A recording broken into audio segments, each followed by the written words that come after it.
Ya, hai pribadi, balik lagi di Engineering Universe. Eh, kita lanjutin ya, ngoding UMKM digital, dan gue sembari live TikTok. Jadi, eh, kalau kita lihat dari eh, target kita ya, di tanggal sekarang, itu dimana tugas kita adalah nambahin custom font sama restyling sedikit lah terkait login. Dan kita update dulu statusnya progress. Oke, nah di sini gue udah masuk ya di codingannya. Ini halaman index login yang kemarin udah kita buat.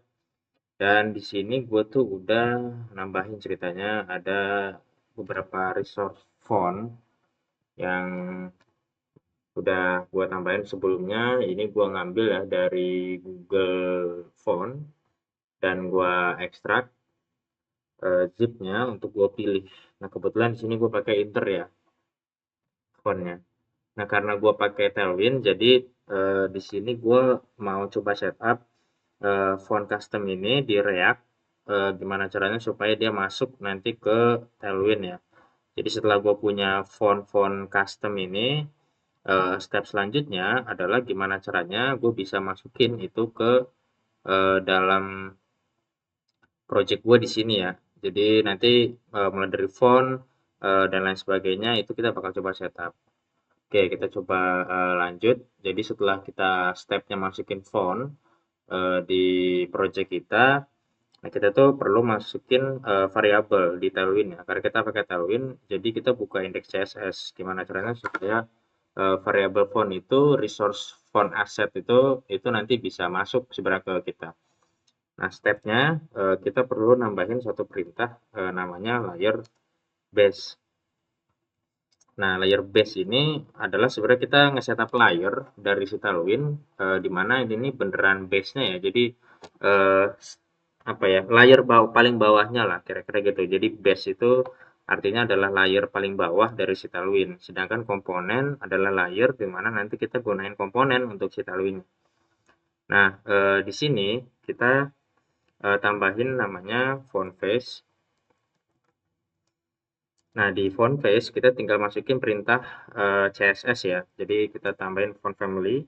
Nah, font family ini itu custom guys. Jadi bebas lu mau nambahin font family apa dan terserah mau kayak gimana font family-nya. Karena di sini gue pakai namanya Inter, jadi gue kasihnya Inter ya. Sampel misalkan gue mulai dari yang paling apa ya, paling bold dulu lah. Kita pakai namanya Inter Black. Terus di sini kita panggil src. Nah, src ini ya resource-nya ya. Jadi kita kan mau pakai font, jadi kita harus masukin resource-nya. Nah, resource-nya manggilnya kita pakai URL. URL-nya kemana? URL-nya ke dalam folder, sorry, ke dalam file si font-nya ya. Di sini format font-nya adalah TTF. Jadi gue bisa gini, kita panggil, oke sorry kita ketik sekali lagi, kita panggil asset, kita panggil font. Nah, kita panggil nih, oh, karena kita mau manggilnya yang black, ya udah kita panggilnya black. Nah, ini satu ya, jadi kita tinggal masukin aja nih. Untuk selanjutnya, sesuai dengan font yang kita punya. Kita lanjut aja kali ya, sembari gue masukin yang extra bold. Untuk yang ekstra, misalkan gue pakainya extra bold aja lah. Nah, di sini gue panggilnya extra bold. Di sini gue mau manggilnya bold.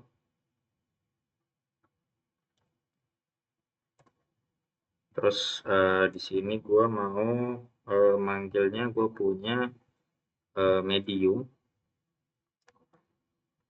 Gue mau manggil medium. Terus ada semi medium. Gue manggil semi, oh sorry bukan semi bold. Semi, oh benar semi bold. Berarti bold ini semi bold. Oke, terus gua juga punya medium regular. Oke, regular, gue punya juga apa nih, like. Oke, terakhir gue punya tin ya.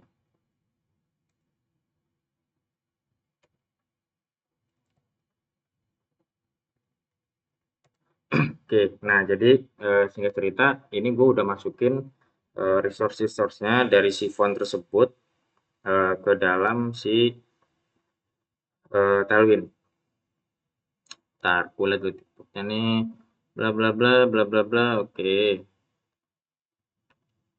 nah lanjut ya. Di sini setelah kita masukin di Tailwind, eh, kita tuh perlu nambahin variabel. Jadi ini kan di indeks CSS-nya ya. Ini yang nanti connect ke dalam Tailwind. Nah, kita perlu setup ya. Jadi kita perlu ini initialize si variabel-variabel yang nantinya mau dimasukin ke Tailwind gitu. Jadi supaya nanti pada saat kita pakai Tailwind, itu nanti kita bisa kepanggil si variabel-variabelnya. Nah, itu dimana kita masuknya ke dalam theme aja ya. Jadi di theme kita masukin namanya font family. Nah, ini udah muncul ya bantuannya font family. Terus di sini kita bikin nih. Nah, nama-namanya kalau gue ya biasanya itu gue namanya sesuai dengan font family yang ada di sini supaya nanti dia bisa kepanggil lah. Jadi misalnya gue punya Enter Black, ya udah gue namain Enter Black dan di sini gue kasih nama juga Enter Black. Nah, kira-kira gitu ya. Jadi sengaja gue samain untuk penamaan variabelnya pada saat dipanggil di Tailwind supaya gampang nanti buat manggilnya, kira-kira gitu. Oke, jadi gue copy paste aja semuanya. Sesimpel gini aja sebenarnya.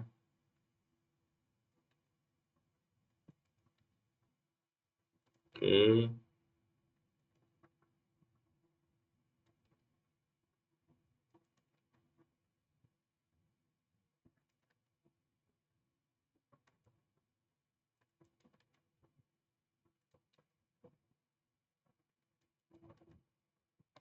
Nah, ceritanya ini udah masuk ya. Jadi si fontnya itu gue udah kenalin di dalam konfigurasi si Tailwind. Jadi setelah kita masukin ke indeks CSS-nya dan kita udah kasih konfigurasi di Tailwind, nah sekarang kita bisa panggil nih si fontnya itu berdasarkan nama-nama ini ya. Jadi yang sebelah kiri ini nama-nama variabel yang nanti jadi class name lah untuk bisa kita panggil pakai Tailwind. Kita coba sampel ya. Kita ke sini karena tugas kita nambahin resource font ya untuk si Tailwind font dan restyling layout autentikasi. Oke, kita sekarang coba tes misalkan di sini lah. Nah, kita font, nah ini dia langsung muncul nih Inter Black bla bla bla bla bla sesuai dengan yang tadi kita masukin. Kita coba yang regular. Nah, ini fontnya jadi beda ya formatnya. Kita coba sampel yang masuk ya. Yang masuk kita coba sedikit ganti. Jadi nggak pakai bold, kita pakainya font Interbold. Nah, kelihatan ya perubahannya. Nah, ini font yang hasil kita custom. Termasuk juga nanti ngikutin si komponennya. Karena kebetulan komponen ini juga gue bikinnya pakai fontnya Inter. Jadi kayak gitu ya. Oke, UMKM digital kita bisa ganti pakai Interbold aja. Oke, nah ini sampel sedikit ya restyling tentang out. Jadi menurut gue kayaknya ini udah oke sih. Jadi kalau misalnya kita tambahin muncul, di sini juga muncul, masuk juga. Oh ini sorry, dia rootnya masih beda ya. Nah ini semua udah muncul ya. Jadi sebenarnya tugas kita buat ngituin font itu very very simple. Dan restyling out juga nggak perlu banyak restyling sih menurut gue ya. Jadi ya segini juga udah lumayan lah untuk si autentikasi di si loginnya kira-kira gitu. Nah, sembari kita jalan, lebih baik sebenarnya kita coba konekin controllernya yang ada di React.js ini ke Laravel ya. Jadi kalau kita coba cek di modul user, kita ke root. Nah, di sini kan kita ada login ya, login. Gue coba buka functionnya. Di sini ada email dan password. Nah, kita coba buka ya si database-nya.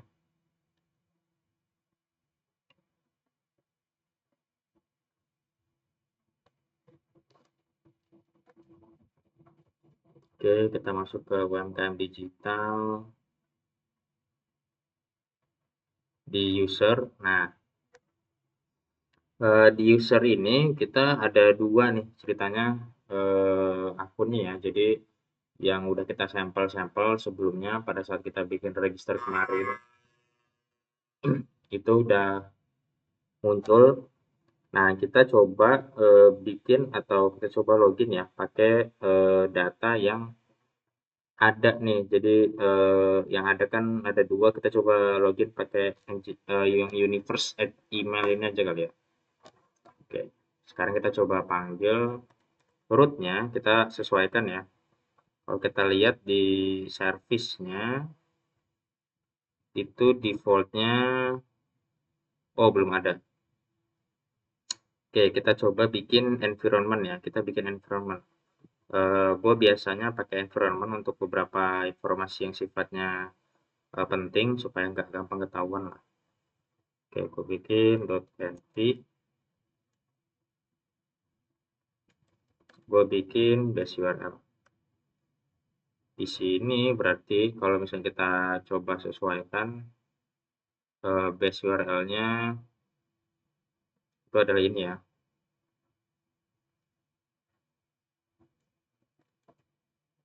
V1. Oke. Nah, balik lagi ke sini, kita kalau coba cek package JSON-nya, dia udah ada TypeScript. Itu belum ya, environment. Nah, di sini ternyata belum ada ya TypeScript environment. Jadi ya sebelum itu karena kita nanti kan mau pakai environment ya, jadi ya sudah harusnya nanti kita coba install untuk si environment kira-kira gitu. Kita coba, oh gak usah kita cari deh, nanti deh. Kita nanti coba benerin ya si environment ini ya. Cuman kita coba langsung set aja sudah gini API V1. Untuk sekarang kita coba langsung bikin manual aja ya API V1. Nah, nanti nextnya kita bakal pakai environment dan environment ini harusnya kita hidden. Oke. Nah, kita pergi ke controller. Kita pasang di sini sesuai dengan API ini adalah user login. User/login. Oke. Nah, sekarang kita coba tes ya untuk login. Kita coba tambahin loading juga di sini. Is loading itu sama dengan loading, kita kasihnya dia bulan.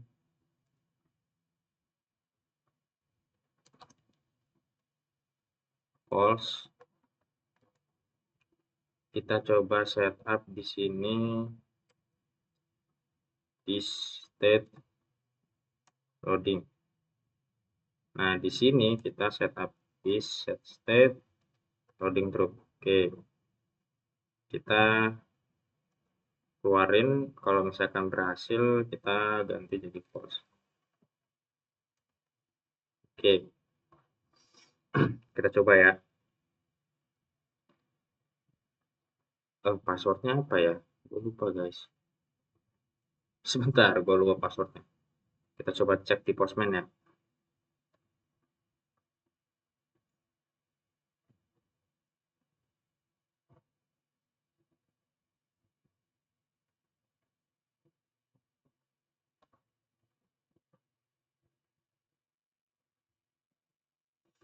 Kita coba ke UMKM Digital user login.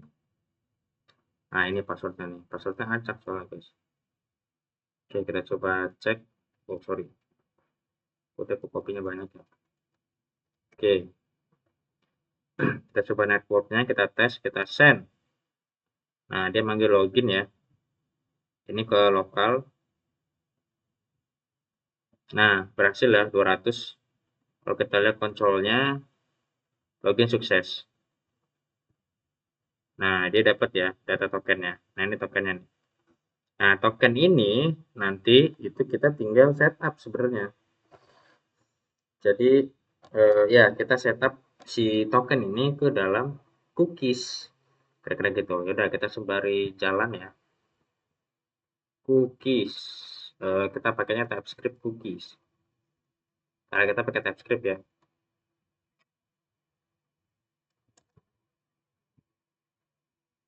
Nah, kita pakai TypeScript cookie. Ini untuk nge-save si cookie-nya. Kita coba copy. Kita install ya.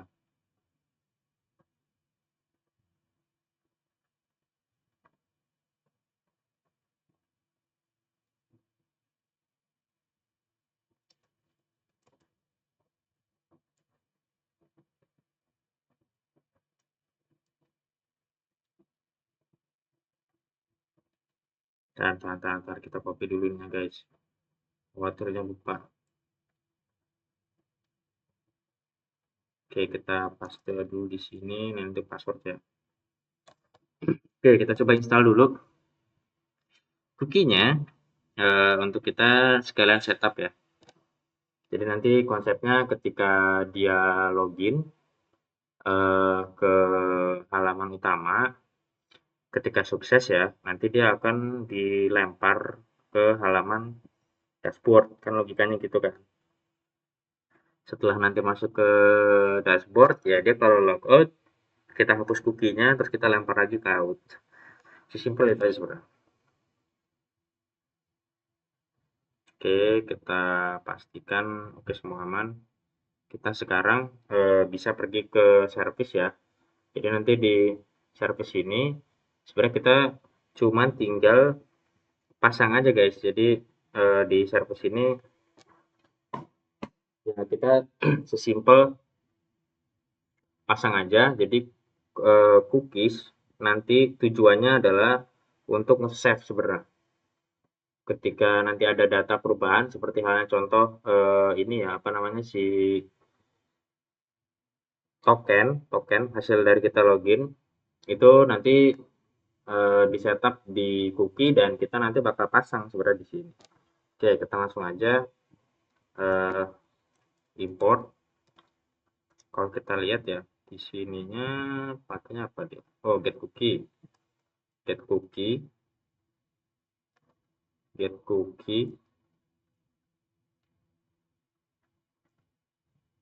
from TypeScript cookie. Nah, udah gitu kita tinggal panggil nih si cookie-nya ke dalam barrier. Jadi kita setnya nanti dua ya. Jadi di barrier asumsikannya bahwasanya user itu tuh udah login dan memang tokennya ada jadi disimpan ya. Jadi otomatis dia pada saat pertama kali kan langsung masuk ke authorization. Oke, kita panggil, kita quote-nya ganti. Nah, jadi ini. Oke, kita panggil sekarang get cookie. Ini kita kasih nama jangan token ya. Log gitu aja ya. Kita kasih namanya log. Nah, di sini kita ambil dari si cookie yang kita udah buat ya. Ada komen dan get cookie. Kita ambil namanya log. Oke.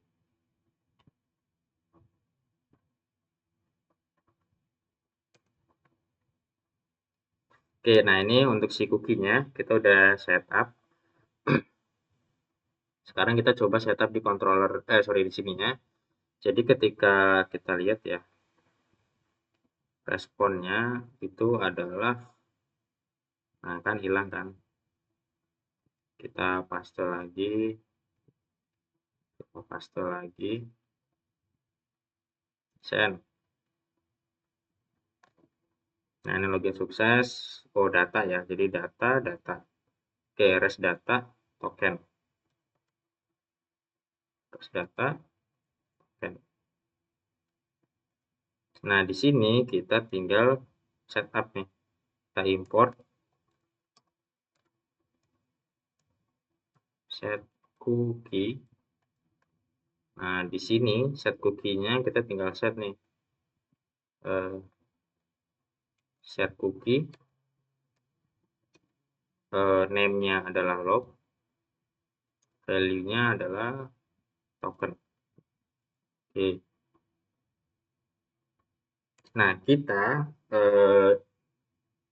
apa namanya, setup-nya pada saat nanti kita coba pasang di sini ya, itu kadang ada delay. Ini beberapa kali kadang gue juga suka ngalamin ini ya, jadi ada delay. Yang harusnya itu dia apa namanya, nge-send ya ke nge-save ke cookie dan dia langsung manggil nanti di si guardnya, cuma kadang malah enggak, kira-kira gitu. Nah, jadi kita perlu inject sebenarnya manual. Jadi penting bahwasanya kita juga mesti apa ya bahasanya, setup manual untuk injecting manual. Nah, injecting manual ini kita tuh pakai namanya navigate sebenarnya ya, navigate atau ya navigasi untuk pindah halaman. Karena jadi setiap kita berhasil login, kita harus pindah halaman ke dashboard. Nah, cuma sayangnya di React Router DOM untuk yang komponen ini nggak ada nih apa namanya bahasanya functionnya untuk bisa kita pindah halaman. Jadi kita mesti bikin lagi si function atau si kelas lah, si function default lah untuk pindah halaman ya. Jadi kalau kita cek router komponen hook, nah ini nih. Nah, use navigate baru nih ya, dia pindah nih. Jadi ya ini kan dia function ya. Jadi nah ini nih kalau misalnya kita pakai kelas, ini yang repot nih. Jadi kita sebenarnya si simple kayak kita tuh mesti pakai ininya guys, apa namanya? eh apa bahasanya? Interface lah. Nah, kita mesti pakai interface, tapi kita coba tes dulu ya pakai redirect. Jadi kita pakai redirect, semoga aja dia bisa ya. Kalau nggak bisa kita bakal bikin baru lagi. Redirect URL stringnya kita pergi ke router, kita pergi ke slash ya. Kita pergi ke slash, kita pergi ke dashboard. Nah, kita pergi ke dashboard. Kita kasih return. Oke, nah di dashboard di sini kita kan perlu tahu, kita ingat ya bahwasanya di video sebelumnya kita bikin guard. Jadi ada guardnya kalau dia belum login atau ketika dia sudah login dan tokennya ada. Nah, di sini kita import lagi berarti untuk si token di dalam routernya yang udah kita buat. Get cookie. Oke, kita panggil di sini log. Kita copy juga di sini log. Oke, kita coba ya. Kita coba. Defaultnya, kalau misalnya kita lihat di application, di cookie. Nah, ini kita hapus ya. Ini token yang lain nih, guys. Ini token localhost gue yang lain. Oke, kita coba refresh. Nggak ada ya tokennya. Dia masih tetap eksis di sini, di halaman out. Karena memang tokennya belum ada. Gue coba copy paste dulu passwordnya. Kita paste passwordnya. Kita paste emailnya. Kita coba send. masuk apa enggak ya. Nah, lognya masuk nih, cuman tadi yang gue bilang bahwasanya dia nggak pindah nih, dia nggak pindah kemana-mana, kira-kira gitu. Kalau gue refresh, nah dia udah pergi ke dashboard, udah bukan lagi ke halaman login, karena defaultnya ya lognya dapat, cuman yang tadi redirect nggak berfungsi ternyata di Recruiter Doom. Pada saat kita press login dia nggak redirect langsung, jadi mau nggak mau kita harus bikin interface lagi untuk bisa ngecover si perintahnya ini navigate ya. Jadi use navigate. Kalau kita lihat lagi yang lain mana nih? Hooknya use navigate. Nah ini nih kita harus ngecover use navigate, sedangkan dia di dalam function bukan di dalam kelas. Kalau kita taruh paksain dalam kelas dia nggak masuk nanti. Oke, kita coba bikin satu interface untuk si eh, navigasi. Jadi nanti setiap kelas yang tujuannya gini, jadi setiap kelas yang memang dia memiliki navigasi ya, jadi dia punya navigasi atau di dalam kelas itu ada perpindahan halaman, itu di mana extend komponennya itu dia akan pakai interface dari si router yang kita custom ini guys. Oke, kita bikin aja ya. Jadi di dalam router aja ya. Jadi karena ini kan buat router ya. Interface. Nah, kita bikin namanya misalnya interface.ts ya. Oh, enggak dong. Dia kan nantinya jadi function React ya. Jadi kita pakainya TSX. Oke. Nah, di sini kita bikin sebuah function atau ya function dan interface ya. Jadi kita bikin export interface router interface. Nah, ini nama interface-nya ya, yang jadi nanti kita bakal panggil. Kita punya variabel namanya navigate. Nah, navigate-nya ini kelasnya atau fungsinya dia akan connect ke navigation function. Navigate function. Oke, terus kita juga bakal ngambil location. Kita punya variabel location. Di sini kita akan manggil location dari Recruiter Doom juga. Oke, jangan sampai salah ya, dia manggilnya fungsinya dari mana.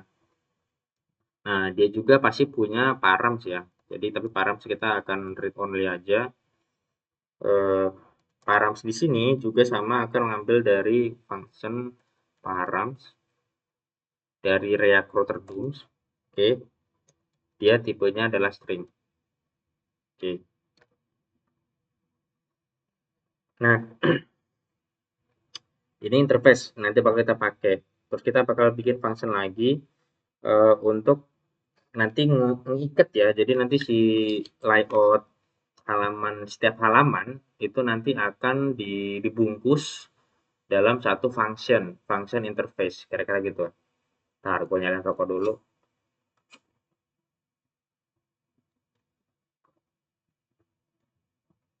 Oke, kita bakal lanjut.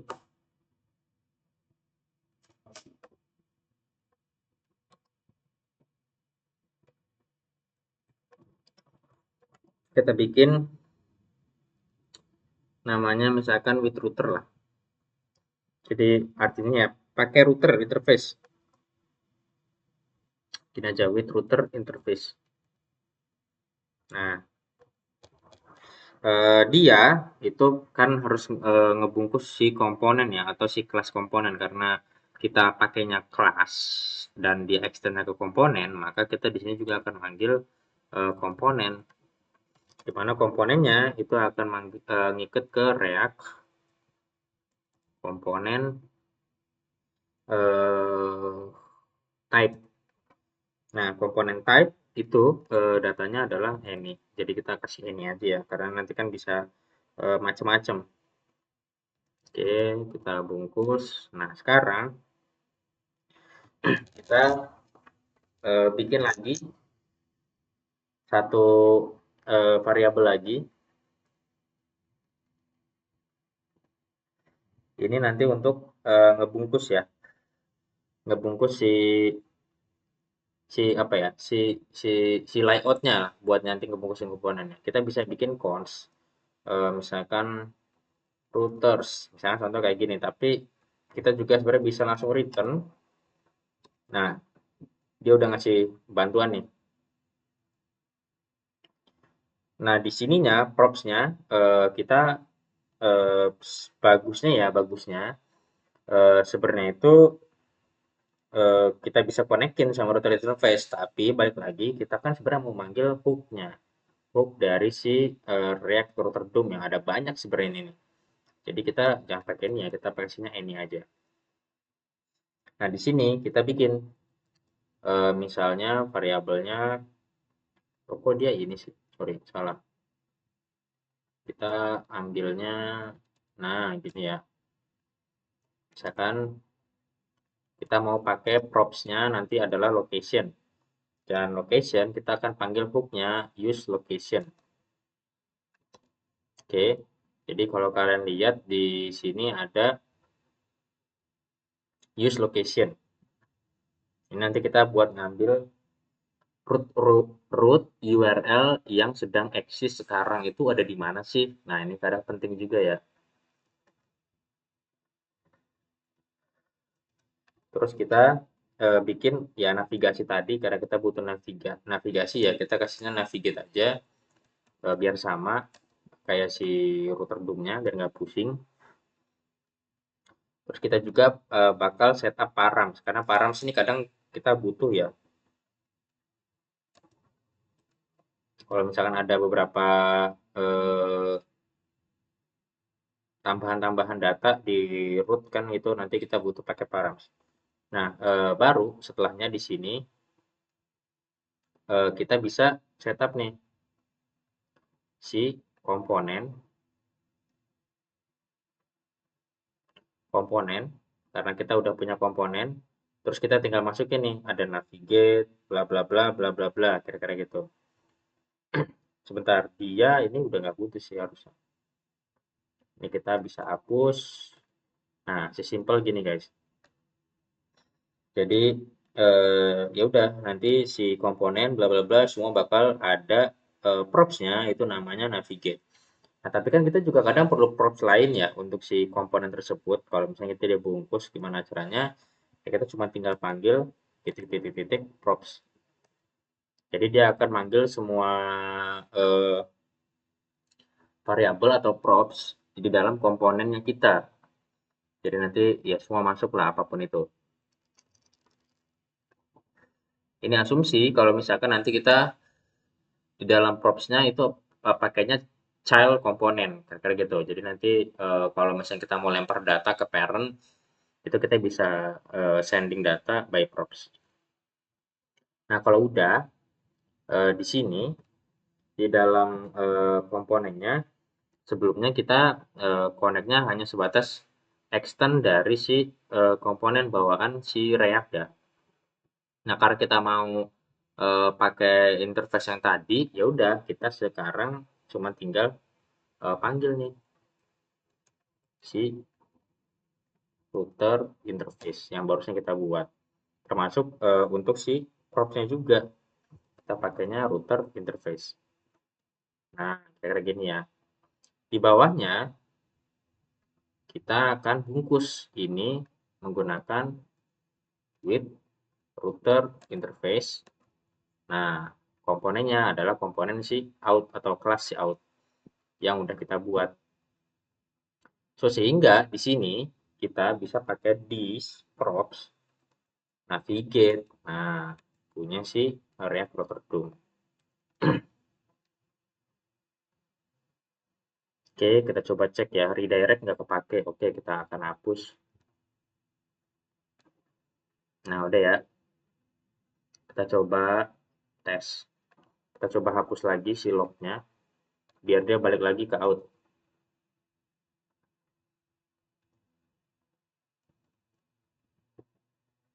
Oke, kita akan copy passwordnya.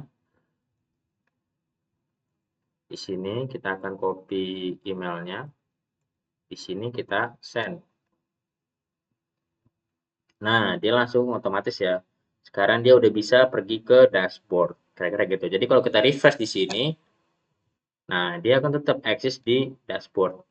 Kira-kira gitu. Tapi kalau misalnya kita hapus di sini, asumsikanlah kita logout lah ya. Logout, cookiesnya kita hapus. Terus kita expired kan si cookiesnya. Nah, kita delete misalkan ya, terus kita refresh atau kita mau request halaman-halaman atau fungsi-fungsi lain pakai token. Sedangkan kan tokennya kan nggak ada ya. Jadi pada saat kita refresh, nah dia akan otomatis kelempar ke dalam halaman login dan dia diminta untuk login ulang. Atau kalau misalnya dia misalnya mau akses secara kasar ya, anggaplah dia mau akses secara kasar si halaman dashboard. Jadi dia langsung masuk ke sini misalkan, ketika enter nggak akan bisa. Dia akan tetap tertahan di sini dengan asumsi bahwasanya dia itu belum pernah login, kira-kira gitu. Nah, jadi ya sesimpel itulah ya untuk si autentikasi. Nah, sekarang di autentikasi kita udah punya nih, kita udah setup nih si autentikasi. Kita mau coba sampel ya, kita mau coba sampel eh, si autentikasi itu dengan komponen notifikasi. Nah, gimana caranya? Kita coba sampel sedikit aja ya. Jadi kita kan asumsikannya gini, kalau misalnya kita login, kita tuh pengen ngasih notifikasi ke user misalnya ya, kita pengen ngasih notifikasi ke user bahwasanya simple notifikasinya adalah selamat Anda berhasil login atau enggak selamat datang kembali. Nah, kira-kira gitu ya. Nah, kita udah punya sebenarnya komponen di Angelin itu notification. Nah, ini ya, itu notification. Nah, kita bakal pakai komponen ini kira-kira. Oke, kita bakal coba setup, kita import notification. Kita pakainya sebentar. Ini notification service, ini notification biasa. Oke, kita pakai notification service. Kita setup di sini. Kita akan cek. Oh, bukan request, tapi respon. Nah, kita akan cek jika respon itu ada variabel notifikasi. Nah, variabel notifikasi dari mana? Dari setup yang dapat dari backend. Jadi di backend juga harus serasi ya, harus kompak. Jangan sampai di backend ngacak ya, atau di backend nggak teratur. Nah, ini fungsinya satu model respon. Nah, ini ya, gue bikin satu model respon namanya responses. Tujuan responses itu adalah untuk memastikan semua respon itu akan jadi serasi. Jadi nggak mungkin respon loginnya seperti apa, respon create-nya seperti apa, respon ini seperti apa. Jadi beda-beda itu nggak mungkin. Jadi semua harus serasi dan harus menggunakan responses. Karena di responses kita udah setup nih, formatnya akan seperti ini setiap kali ada respon API.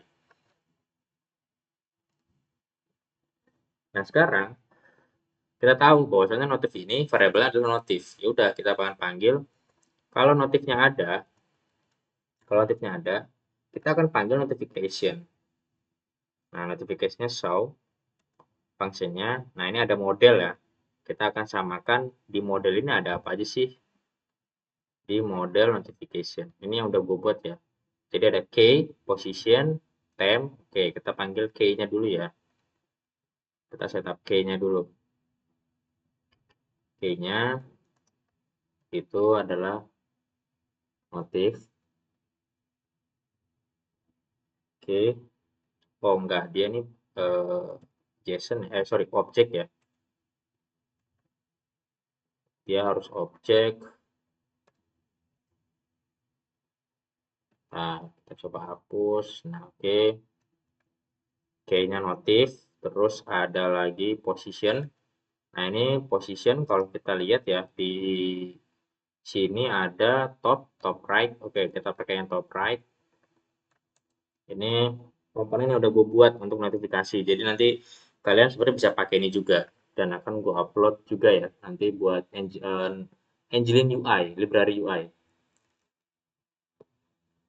Nah, terus ada tema tadi ya, ada theme. Nah, ini tema itu juga ada beberapa ya, ada sukses, error, default, warning, info. Nah, ini untuk sukses. Kira-kira gitu. Tapi ini eh, nggak akan dinamis kalau misalnya kita kasihnya ini ya. Jadi untuk tema juga harusnya dia akan ngambil dari si notif tema.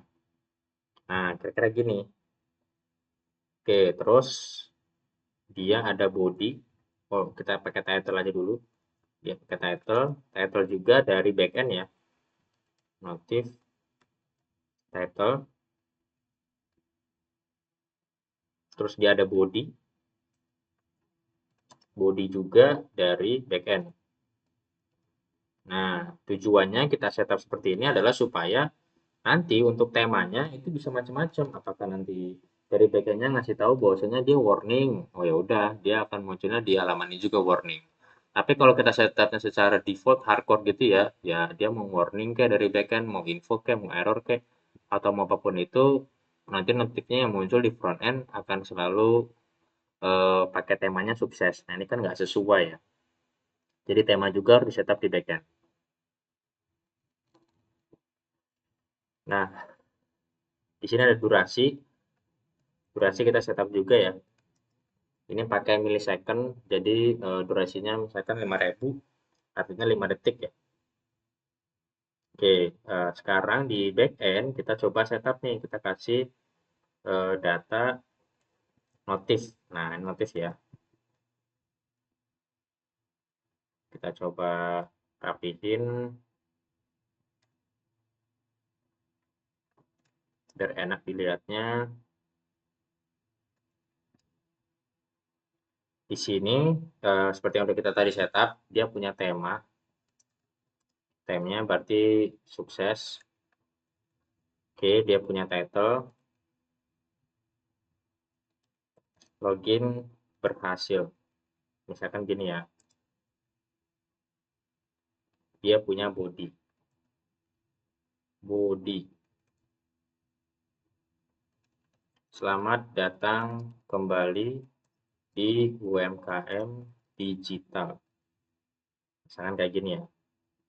Oke, sekarang kita coba tes. Kita coba tes. Kita hapus dulu supaya dia balik lagi ke login.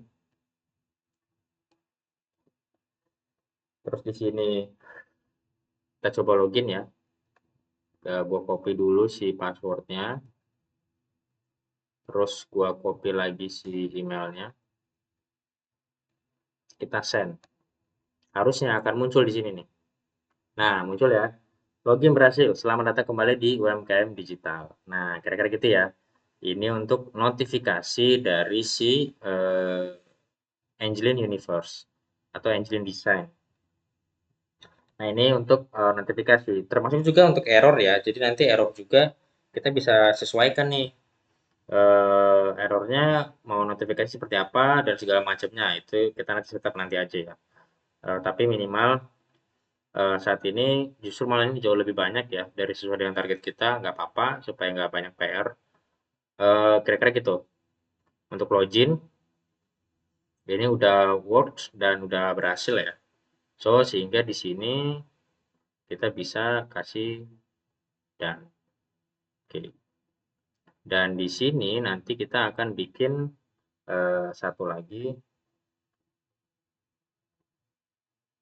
API user detail navigasi FE navigasi menu terus logout setup di backend kita cari di dokumentasi internet. Oke, kita setupnya nanti malam lah ya. Oke, close. Oke, karena sekarang udah tengah malam, jadi nanti kita akan ketemunya lagi di malam tanggal 27 ya guys ya. Oke, kira-kira gitu aja dulu dari si eh, apa namanya login ya untuk UMKM digital kalau sesuai dengan target dan tugas kita untuk tambahin font, freestyling juga, dan ini udah oke untuk login.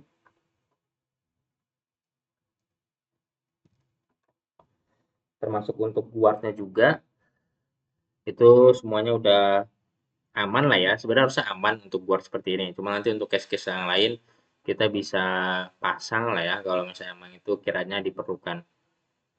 Next, kita akan ketemu lagi di halaman detail. Kita akan setup navigasi untuk masing-masing akses. Karena kalau misalnya kita lihat ya, di sini is aktif dan akses tab-nya ini masih nol. Jadi nanti kita akan setup si universe ini dia aksesnya sebagai super admin kah atau apakah kira-kira gitu ya.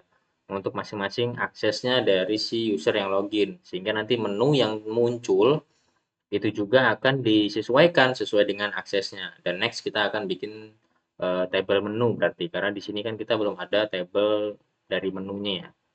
Oke, gitu aja dulu. Sekian, sampai ketemu lagi nanti di Engineering Universe untuk ngoding UMKM digital. Bye-bye.